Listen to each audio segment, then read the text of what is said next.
Hello and welcome to Year 3-4 Grammar. Today we are going to be recapping where punctuation would go in a sentence. All you're going to need for today's lesson is a pen or a pencil and a piece of paper. Just a quick reminder, you can pause this at any point if you would like a little bit longer to think about something or a little bit longer to write something down. Right, so what different types of punctuation would we find in a sentence? Different types of punctuations you may find in a sentence could be capital letters, and they are used for proper nouns or the start of the sentence. Full stops, they are used to end a sentence, which are statements or some commands. Exclamation marks, which are used for exclamation sentences or some commands. Question marks, which are used to end a sentence which is a question. And commas. Commas can be used for a number of things like lists and to separate adverbials, but we're going to look at it used to separate two related main clauses in a sentence. First, we'll look at capital letters though. So when and how might I use a capital letter? So capital letters are used, like I said before, for the start of a sentence or for a proper noun. So here's an example. It was sunny outside this morning. I've put a capital right at the start of my sentence. And yesterday, Jack thought it'd be nice. It was a nice day. So I've used one for yesterday because that's the start of my sentence, and I've also used one for Jack because that is a proper noun. It is his name. Let's see whether we could work out where the capital letter goes in another sentence I've written now.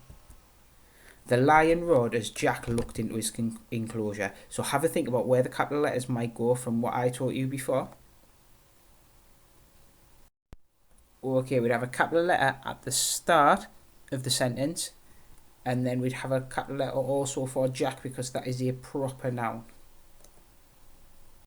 What I'd like you to do now is I would like you to write a sentence of your own that uses capital letters correctly. You can either use it for a proper noun or you would need to use it at the start of the sentence. Right, we're going to look at the full stops. When and how do we use full stops? So they are used at the end of a sentence, which is a statement or some commands. So here's an example. The giraffe gracefully pranced over the plains of Africa. So that is just a statement. It's just telling you about the giraffe and how it moved. So it's got a full stop to show the end of that sentence. Now we are going to see where the full stops will go in this sentence. So I've given you two sentences, and I've helped you out a little bit by giving you the capital letters. You need to work out or have a think about where the full stops would go.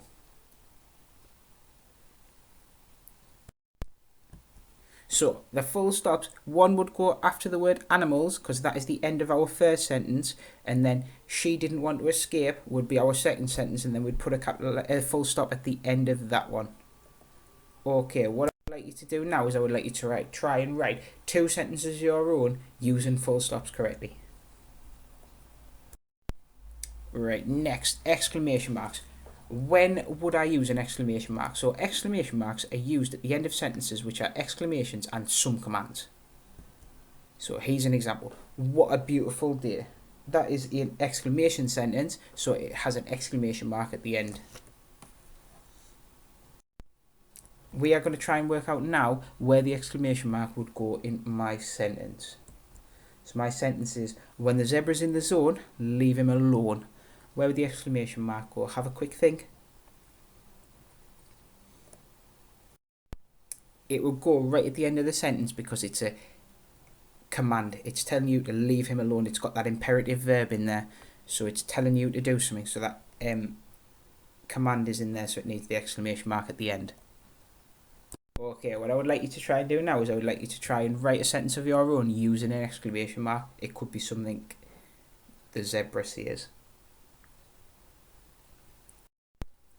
Okay, next one, question marks. So when might I use a question mark? So question marks are used at the end of a sentence when the sentence is a question. So here's an example. What are they looking at? The characters in this picture are asking a question, so it needs a question mark.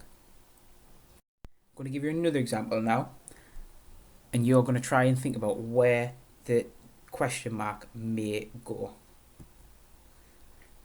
Do you know where we are going? Somebody's asking something, but how would I punctuate that sentence? have a quick think about where my question mark may go. It will go right at the end, show the end of the sentence where the question finishes.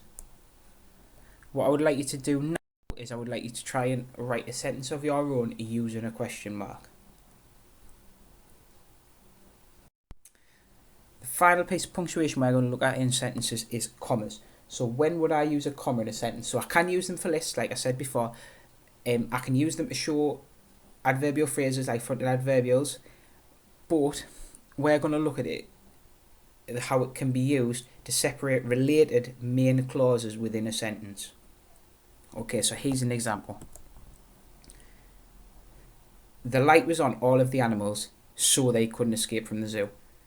They couldn't escape from the zoo, and the light was on the animals are both main clauses on their own. So if we're going to join them together, we have to use the comma and the conjunction to join them two sentences together. Okay? We're going to have a look at another one now, see whether you can work out where the comma would go. The animals tried to escape from the zoo, but they were caught in the act. Where would the comma go, separating the two main clauses? It would go just before the conjunction and just after the word zoo, because the animals tried to escape the zoo, main clause. They were caught in the act, could be his main clause. They could make sense on their own, so you're separating them with the comma.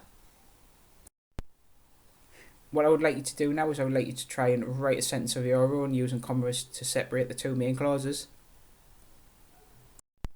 Okay, your activity is you are going to try and write a sentence that uses each one of these pieces of punctuation.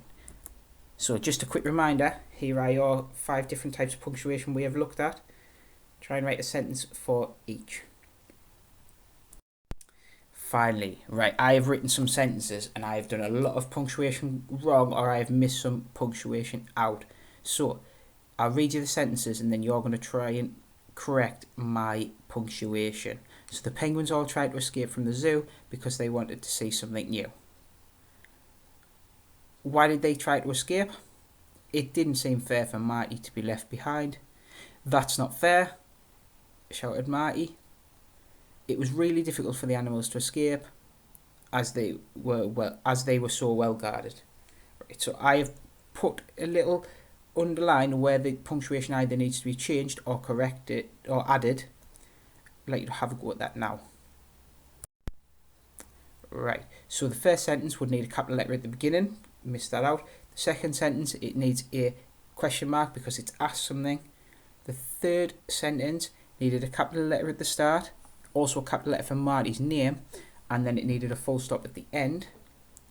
The next sentence needed an exclamation mark because it's an exclamation sentence. And then the final sentence needed a comma because it's separating two main clauses. Thank you for watching.